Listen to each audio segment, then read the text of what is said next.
there's all kinds of ways to separate yourself from those people, and that was the consensus on both sides. But now you have a national state that's defined by political citizenship, and how much of that separate Jewish community life can survive? Can Jews have their own courts? Can rabbis be judges? Or do they have to go to the general court system? Can they choose what professions Jews are allowed to pursue? Or can Jews, now as individual citizens, do whatever they want?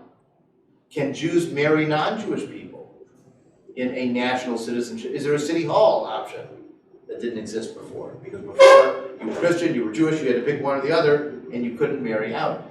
You know the story about Tevye's third daughter, where she marries the non-Jewish man? It's soft-played in the movie. But in the original stories of Shalom Aleichem, it's very clear that she converts to marry him. It's not just that they get married. Wow. Because there's no city hall in Russia in 1870. It's the Russian Orthodox Church or the synagogue. And she clearly converts when she joins him. Near the end of the story, she tries to come back, and it's left as an open question whether he accepts her back or not. Much less happy ending than you get in the movie. But the process is not to go to City Hall and get married somewhere. And you get it hinted at because Golda has to go to the priest to find out what happens. Because she went to the priest and got converted and he didn't just marry them, and sign the license. He did a conversion. It was one or the other. But now, in a secular society like French Revolution France or America, under the Constitution, where there's no test for public office, well, maybe there is this secular possibility. So, let's take you back to 1806.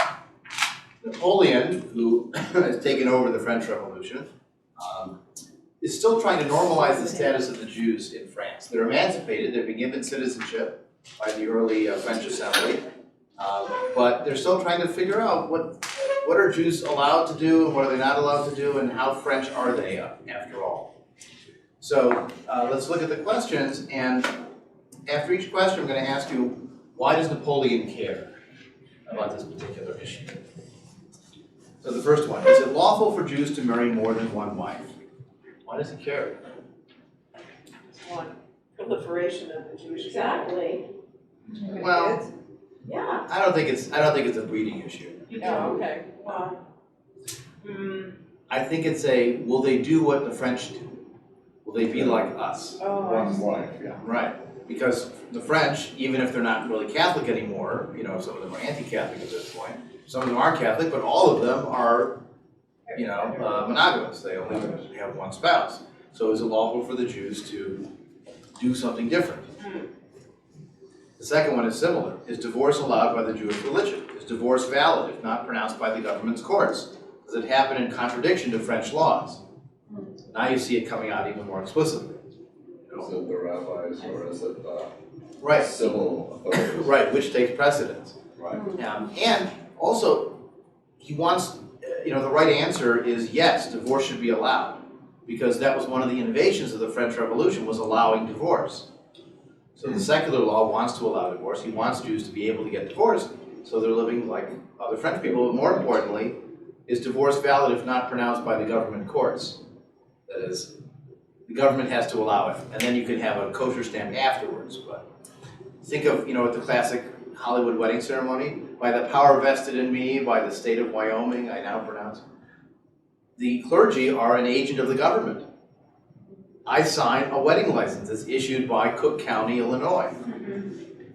And if they didn't have that license, I couldn't make them legally married. They have to. It has to be a government process. So you can marry them, but they wouldn't be. I could have a religious ceremony. It would be like what gay commitment ceremonies were 20 years ago, when they weren't legally recognized, but you could have an event. It was just a ceremonial ceremony. It didn't have to be legally important. Third example. Can a Jewish woman marry a Christian or a Jewish man a Christian woman? Whereas the Jewish law, they can only marry amongst themselves. Why does Napoleon care? Do you remember the motto of the French Revolution? It's three French words. Brotherhood. Liberté, freedom, égalité, equality, and Fraternité. fraternité, brotherhood. So, will they in fact be part of one French family? Or will they self-segregate and maintain a community within a community? During the debate on French emancipation of Jews, one of the representatives put it very succinctly. He said, to the Jews, as individuals, everything, but as a nation, nothing. So no collective rights. They can't run their own schools. They can't have their own laws. They can stay Jewish and be individual French citizens, but they can't be a state within a state. They can't have laws within a law. And so they also should be willing to blend in terms of marriage and not prohibit that from happening. In the eyes of Jews, are Frenchmen considered as brothers or strangers? Well, you can figure why he cares about that one. Yeah. Right, the brotherhood again. The next one, even more important. Do the Jews born in France and treated by the law as French citizens consider France to be their country? Will they defend it? Are they bound to obey its laws? What was Napoleon's job before he was emperor? He was a general, right? So soldiers are important to him. He wants to know, will they defend the country? Will they serve in the army? Right. Do they consider themselves as French?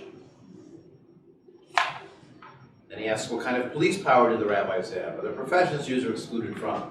Does the law forbid Jews taking heavy interest on loans? And what about strangers? That's one of those old anti-Jewish, Shylock legends about taking interest and so on. But the point is, he's asking, are they going to be French citizens?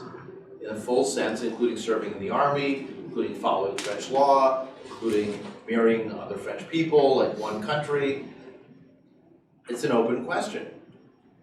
And Jews themselves will have to decide how much of this ethnic part of their religious ethnic identity are they going to keep, and how much of the religious part are they going to keep, and is it going to conform to the broader society?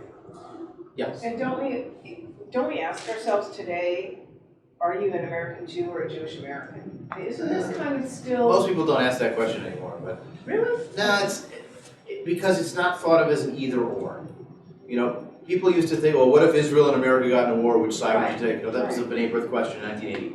But it's not a big deal anymore because people realize you can have more than one identity. You can be Jewish and American. You can have multiple citizenship. You used to have to renounce one citizenship to become a citizen of another country. But now you can be a citizen of multiple countries. I see that. But the other side of it, if you're not Jewish, I think there's a little underlying sense in other places that the Jews are still not to be trusted as being part of the broad culture. Well, this was always that fear of the Reform movement, for example, against the Zionist movement, that the Zionist movement would make Jews considered not loyal to their own country. They would have dual loyalty. In general, that hasn't really gained popular traction in opinion surveys or in political platforms, those kind of things. You heard a little bit from Donald Trump recently, but that's one particular strain. But it's shocking because it's so unusual to hear that kind of thing said publicly. And honestly, a lot of Americans have a loyalty to somewhere else. I mean, all those Irish people raising money for the IRA in the 1980s in Boston and Philadelphia, they had a loyalty to another country. Mexicans march in Cinco de Mayo parades with Mexican flags, and some people think that that's a dual loyalty problem, and others say that's America. We're a multicultural. The change of multiculturalism has really shifted that conversation about being either or. Sure, among young people for sure. Oh, right, exactly. Okay, so we don't have time to get into the depth of the answers to this, but you can take a look at your own on how the Jews try to manage the answers, because sometimes they know what Napoleon wants to hear, but they also know what Jewish law says. So if you look on the next sheet, the third question, can a Jewish woman marry a Christian or a Jew or Christian woman? Answer. No. The law does not say that a Jewish woman cannot marry a Christian, nor a Jew or Christian woman. Nor does it say that the Jews can only marry among themselves. What? All those generations of people. Wow. Right? So that's a radical statement. Yeah. And then they try to qualify it. They say, marriages of this kind are still found in France, but we cannot deny that the opinion of the rabbis is against these marriages. Their opinion is against these marriages. And according to their beliefs, although the religion of Moses has not forbidden the Jews from intermarrying, it requires a ceremony called kiddushim, and no marriage is religiously valid unless they've been performed, and they wouldn't do those if both the people didn't take it seriously, so they would be considered as married civilly but not religiously. The whole concept of being civilly but not religiously married is brand new. Such is the opinion of the rabbis and members of this assembly. In general, they would be no more willing to bless the union of a Jewish woman with a Christian or a Jew with a Christian woman than Catholic priests themselves would want to support unions of this kind. Very smart. It's not just us. The Catholics wouldn't want this either, so don't just blame us for this. The rabbis acknowledge, however, that a Jew who marries a Christian woman does not stop being considered as a Jew by his brothers, any more than if he had married a Jewish woman civilly and not religiously. So here you see the beginning of this real separation of religion and government, civil and religious marriage, and trying to negotiate these parameters based on inherited tradition, but also understanding what the demands of the broader culture are. This is why in the early 19th century you get the beginning of the Reform movement, which begins changing Jewish practice. In practice, even before you have ideologies, because they want to speak German, and they want to dress like their neighbors, and they want to live in other places, and maybe eat non-kosher food, and maybe ride their carriages on the Sabbath, and maybe have their businesses open on Saturday, because if they have to close on Sunday, they're closed 2 days a week instead of one, and that's a disadvantage. And so this whole process is part of what happens once Jews become citizens. Now they start to care. Hanukkah becomes more important. Hanukkah was a minor holiday in Eastern Europe. It was no big deal because who cared what the neighbor kids got? It didn't matter. Only when you're integrated with the surrounding culture that you have to compete. And then Hanukkah becomes increased in importance. The Zionist movement also has a role to play in that too. Because the Maccabees are the last independent Jewish nation that fought back, and so they're going to use that as a template. That's why, for example, the Jewish Olympics are called Maccabi Games, or Maccabee Games, right? Which are going to be in San Diego. But it's ironic because the Maccabees hated the gym. Remember? They hated the athletics. So now they're turning over in their graves. They have the Jewish Olympics named after them. But you know, but the most famous sporting teams are Maccabi Tel Aviv and Israeli basketball, and the home of the Maccabees. They light lights on the hilltops around Passover time. I'm sorry, Hanukkah time in Modi'in, where they're from. So the Maccabees was a real strong image for the Zionist movement because it was Jews fighting back and independence. And so Hanukkah gets elevated also because of the Zionist connection. But the Zionists are one of two options of how to respond to this dilemma. We're living in a modern Western society. We can be citizens of the country, but what are we if we're not just German? So one option was to take, we're a religion. We are Germans of the Mosaic Faith. We are Americans of the Jewish religion. And our Jewishness is just a religious identity. That, by the way, was popular for other ethnic groups in America too. I mean, you know, you didn't just have a Lutheran church, you had a Norwegian Lutheran church. And the Swedish Lutheran church was separate from the Norwegian Lutheran church. The church became the vehicle for ethnic identity. Same thing was true for Catholic churches too. It wasn't just Catholic. You'd have a Latino Catholic church, and a German Catholic church, and a Polish Catholic church, and an Italian Catholic church. And they were segregated by residence, and so parishes were also a segregated setting, but became the heartland for ethnic expression. So it maintained a kind of implicit ethnic piece, but officially it was just a religious perspective. So here is one example. I give you the Pittsburgh Platform of Reform Judaism, which is issued in America in 1885. There's a lot of really radical things in it, but I'm going to jump specifically to number 3 and 4 and 5, 3, 4, and 5. So we recognize in the Mosaic legislation a system of training the Jewish people for its mission during its national life in Palestine, parentheses, which is over. And today we accept as binding only its moral laws and maintain only such ceremonies as elevate and sanctify our lives, but reject all such as are not adapted to the views and habits of modern civilization. So if push comes to shove and Jewish tradition hits modern civilization, which wins? According to this, modern civilization. Number 4 continues this.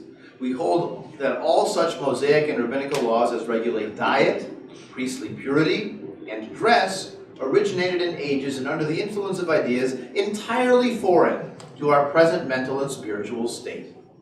They fail to impress the modern Jew with the spirit of priestly holiness. Their observance in our days is apt rather to obstruct than to further modern spiritual elevation. So no need for the dietary laws, because that's from an old bygone day. It's entirely foreign to where we are today. And again, our present mental and spiritual state supersedes the past practice. And in fact, if you did those things, it would obstruct you.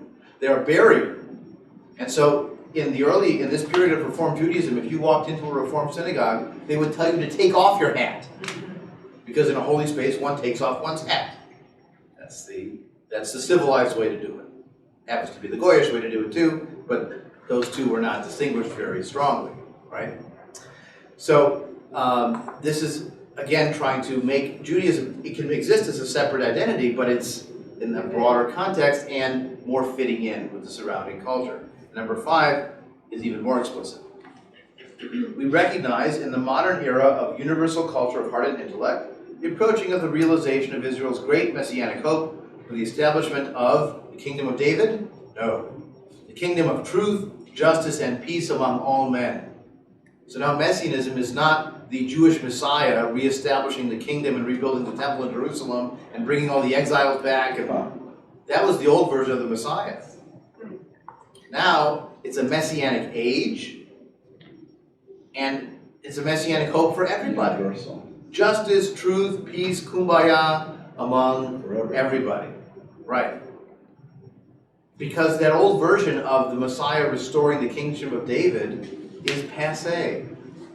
You may remember, if you've been to traditional Passover Seders, the song Eliyahu Hanavi, Elijah the prophet, Eliyahu Hanavi, the middle part of the song, Bimhera b'yamenu, soon in our days, Yavo aleinu, may come to us, Im Moshiach ben David, with the Messiah, son of David, from the house of David, that line of kings, with the goal of reestablishing the kingship of David. By the way, the word for Mashiach, Messiah, which translates as anointed with oil, in Greek is Christos. So Jesus is also thought to be the Messiah.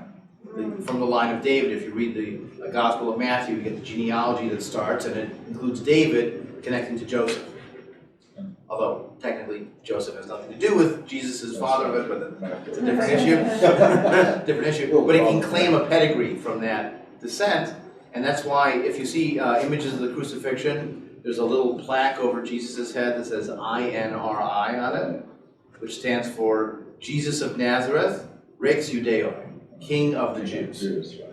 Because the claim was he was a Messiah who was going to reestablish the kingdom. Well, what they've done here is they've taken all those rabbinic texts and prayers and hopes for return to the temple and reestablishing the sacrifice and having the Messiah, son of David, actually show up and reestablish Jewish independence. Now they say, we consider ourselves no longer a nation, but a religious community, and therefore expect neither a return to Palestine, nor a sacrificial worship under the sons of Aaron, nor the restoration of any of the laws concerning the Jewish state.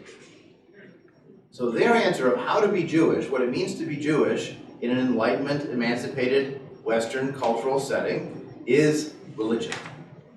We are Jews of the Mosaic Faith.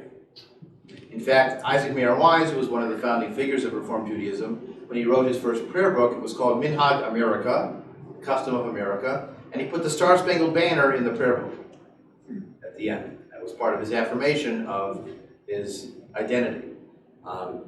And so this was one model to say that you were a religion, and that was the way to answer that this religio-ethnic identity dilemma in a citizenship setting. What were the initials above Christ? INRI, which stands for Jesus. Again, the J becomes an I in Latin. Of Nazareth. Rex, king. Judeoi, which is Jews. I think number 2 is interesting. Oh, there's lots of interesting stuff in here. It's just not on our topic of what Jewishness means. Right. But they're willing to challenge the Bible as primitive. They're willing to talk about a God idea as opposed opposed to an active personality God. They used the word Bible instead of Torah. There's all kinds of interesting stuff. And actually the Reform movement in 1999 went back to Pittsburgh and issued a new platform, almost like trying to supersede this one, and it's radically different from this one. Because if you go into a Reformed temple today, This will be very foreign. major one in San Diego, they're davening. Yeah. The women are wearing talit Yeah. and head covering. Oh my gosh. It's very different, but if you read the 99 Pittsburgh platform, that makes sense, because that's reflecting where the Reform movement is now, the 99 version. The 1885 version is where it was back then, when they're still grappling with this, what does it mean to be a citizen, and maybe we shouldn't look too different. Maybe we should have a pipe organ in the synagogue, and a mixed gender choir, and dress like everybody else, and take off our hats, and do things like everybody else. Now, that wasn't the only answer. Did this come from Germany? No, well, okay, this was done in Pittsburgh. I know, Like, the Reform movement started in Germany. It starts in Germany, and a lot of the early rabbis, in fact, come from Germany. My guess is the debates on this platform were done in German, and then they wrote it in English as the final version. A lot of Reformed synagogues' meeting minutes were taken in German until the early 1900s, because that was their first language and what they were most comfortable with. In fact, the first prayer book translation in America was done by someone else, not Wise. Wise did his in English, but David Einhorn did his into German. And that was in the 1840s. Sorry, 1850s. So, anyways. And the reform, what year was that? Well, the first Reformed temple was called the Hamburg Temple in 1816, 18 somewhere in there, where they had mixed seating and they had a confirmation ceremony for boys and girls, and they translated some of the prayers into German, and they cut out some of the prayers they didn't like. That was the beginning of it as just an episode. You didn't really get Reformed rabbis until the 1840s. There were a series of Reformed rabbinical conferences starting in 1844. And then after the 1848 European revolutions failed, a lot of those more liberal inclined rabbis and Jews in general moved to the U.S. And the big German Jewish move to the U.S. happens in the 1840s to 1860s. So that's, you can learn more about that in the History of American Jews. The Provocative People History book is very good on that time period, or you can find other sources. It's a great book by Jonathan Sarna called American Judaism, which is a nice history of the American Jewish community.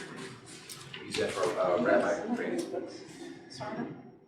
Yeah, he does a lot of American Jewish history stuff. He has one on General Grant and the Jews that came out recently. Abraham Lincoln and the Jews, something like that. Yeah. Okay, so this was one option, was to say our Jewishness is a religion, and that ethnic stuff of language and dress and diet and all, that's gone. That's irrelevant. The other answer was to lean the opposite direction and say, well, maybe we are an ethnicity. And maybe the religion is less important for defining who we are. This was more popular in Eastern Europe, where you had huge multi-ethnic empires.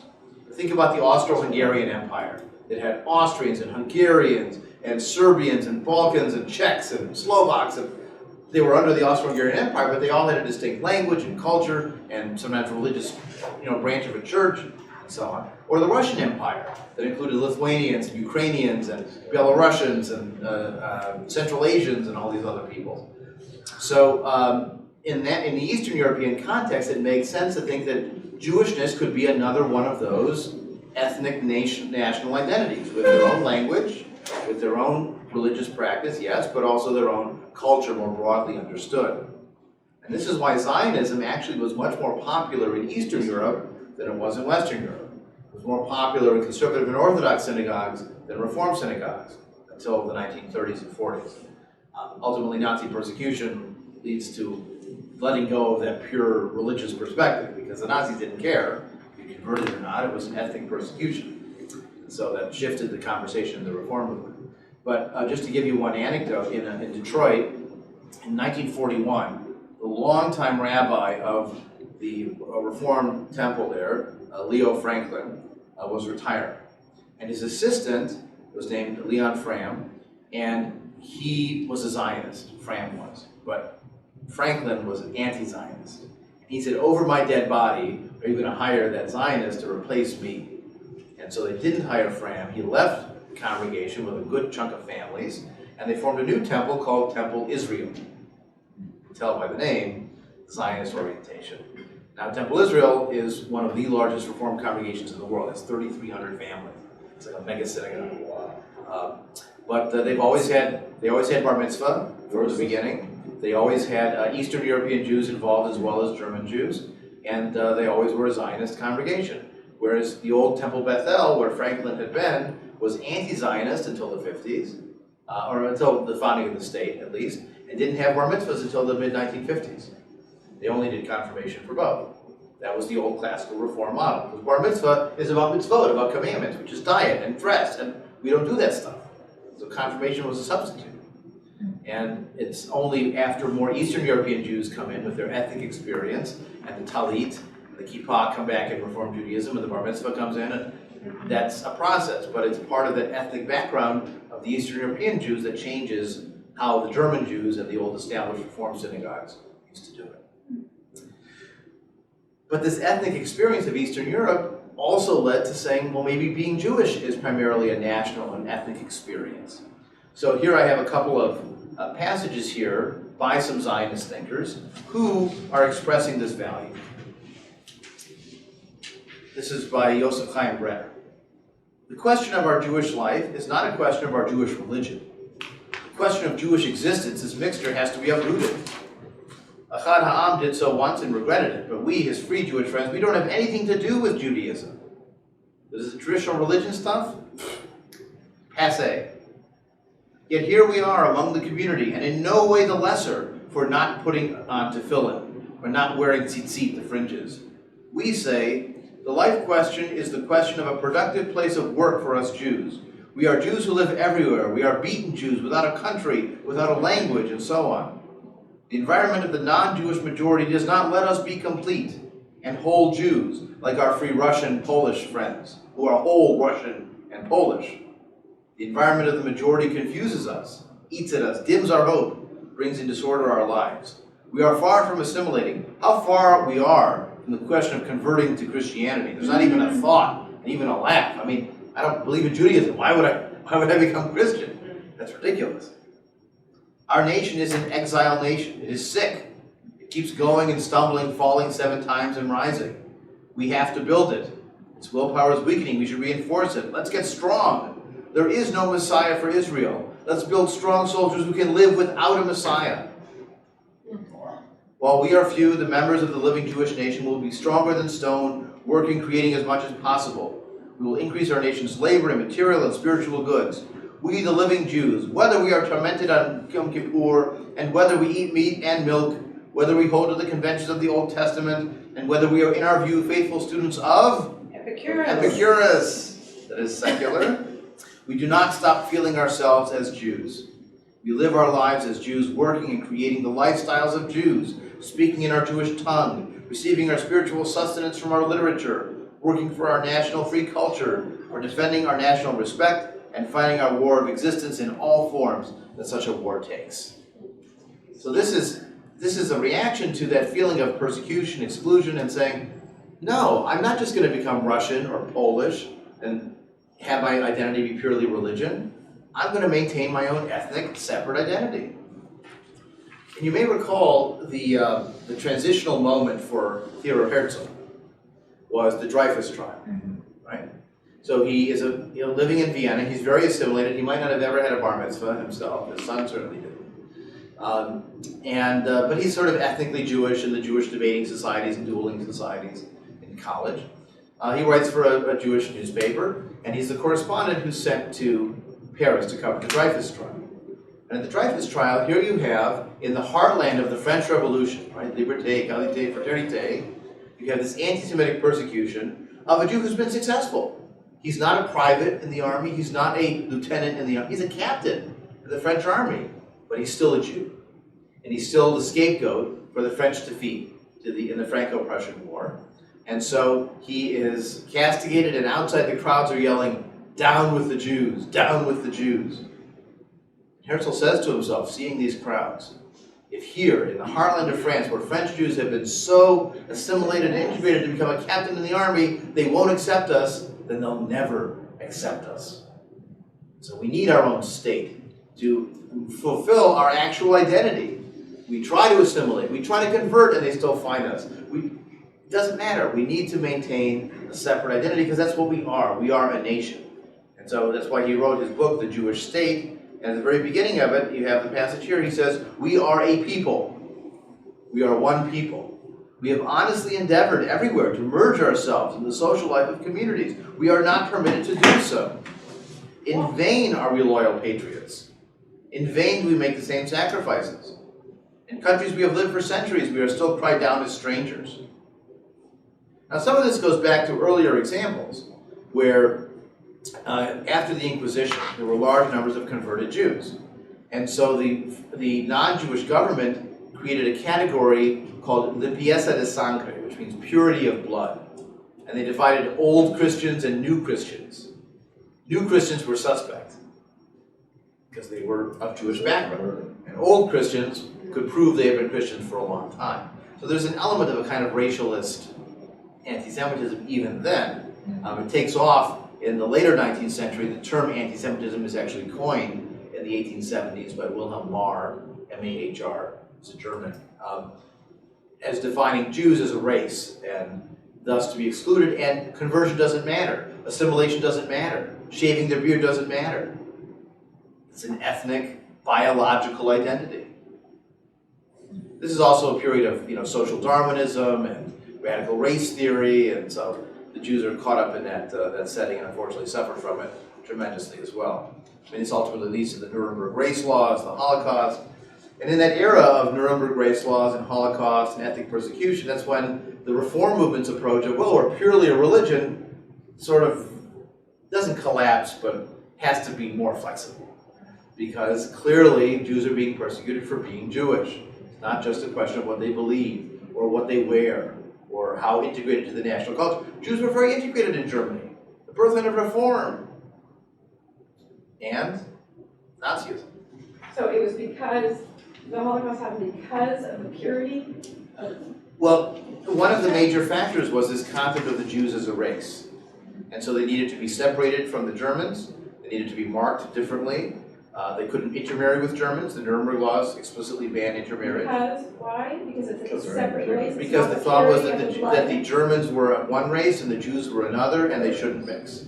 It was, look, in American law you had this too, with rules against what was called miscegenation. Miscegenation was black people marrying white people. And that was illegal too, because that would be mixing the races, and that was a real problem. Actually, Claire Chenot, who was a war hero from World War II, married a Chinese woman, because he had been stationed in China during World War II. He wasn't allowed to live with her in Louisiana, because they were an interracial marriage. And he was a war hero, he was very famous, and they got into a lot of trouble. Because it was in that era when interracial marriage was allowed. Don't forget, interracial marriage bans were not struck down as unconstitutional until 1967. Loving versus Virginia is 1967. Really late. And 13 states still had it on the books then. They hadn't been canceled. Even more had it earlier. So this idea of separating groups by some kind of racial categories, I mean, the same thing is true with the immigration laws. In this country, until the 1960s, you had a sort of ethnic racial bias to it. Where it was easier if you were English or German to immigrate than it was if you were Southern European or Eastern European. Well, maybe on the